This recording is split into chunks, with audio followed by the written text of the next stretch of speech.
Say, what would you make out of an old meat grinder? Say, what would you make out of 2 old meat grinders? No, I don't have 3.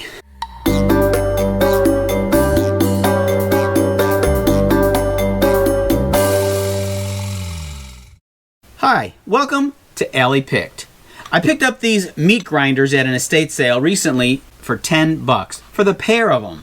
Now, if you Google images for upcycled or recycled meat grinders, you're going to see all kinds of lamps. Well, I really don't need any more lamps at the moment, so for this project, I'm going to have to come up with something out of my imagination. Now, I love working on projects like this because I get to go in the garage amongst the wood, a few tools, and design on the fly. No drawings, no real plans, just immersed in my element. I hope you'll come join me. So I came out here to my very cold think tank to figure out what I was going to do with the meat grinders. Here's what I came up with. I'm going to make a 3-foot long shelf. I'm also going to make some hooks using parts from the meat grinder. For the wood, I'm using this old solid oak wood that I picked up from an estate sale.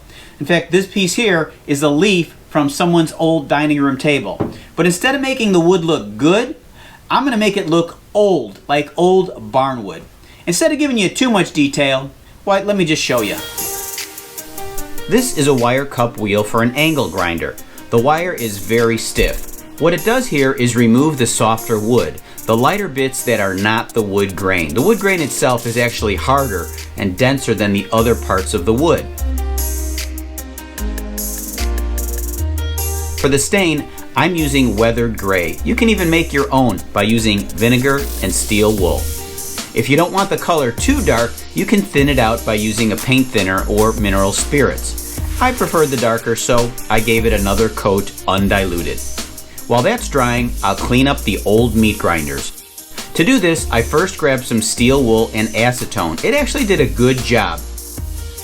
It's a bit slow, so I fired up my grinder with a wire brush wheel, and it made quick work of the really dirty parts. I didn't want to overshine them. I tried to keep a little of the patina and the character. For the wood handles, a light sanding with 220 grit sandpaper and a quick wipe with linseed oil makes for a nice look while keeping the age and character. Last year I bought this chalk paint at Aldi, but I never used it. Now seems like a good time. It's 3 times thicker than regular paint and it does dry quickly.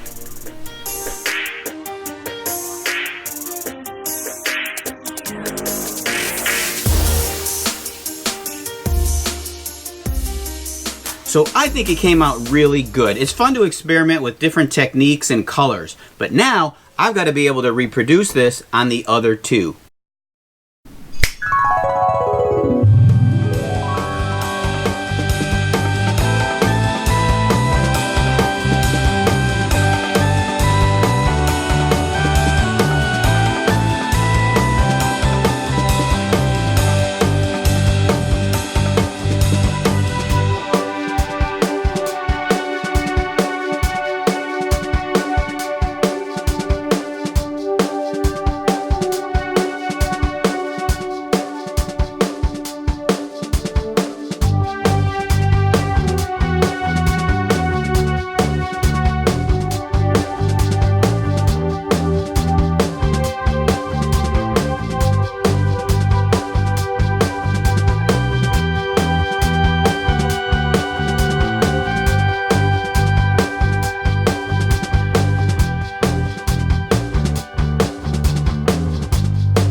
So I think this thing came out great. When I went into the garage, I wasn't sure exactly what I would come out with.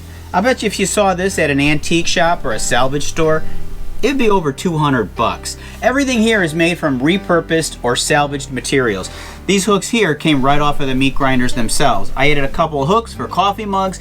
You could hang things on the handles, but this is heavy. It weighs over 15 pounds. If you're gonna hang something like this on the wall, you wanna make sure that you screw it into the studs and not those plastic anchors. Anyway, I hope you enjoyed watching this video. Please give it a thumbs up, subscribe, and if you want to be notified when I release future videos, just click on the bell. Until next time, why don't you meet me in the alley? So, what would you make out of an old meat grinder?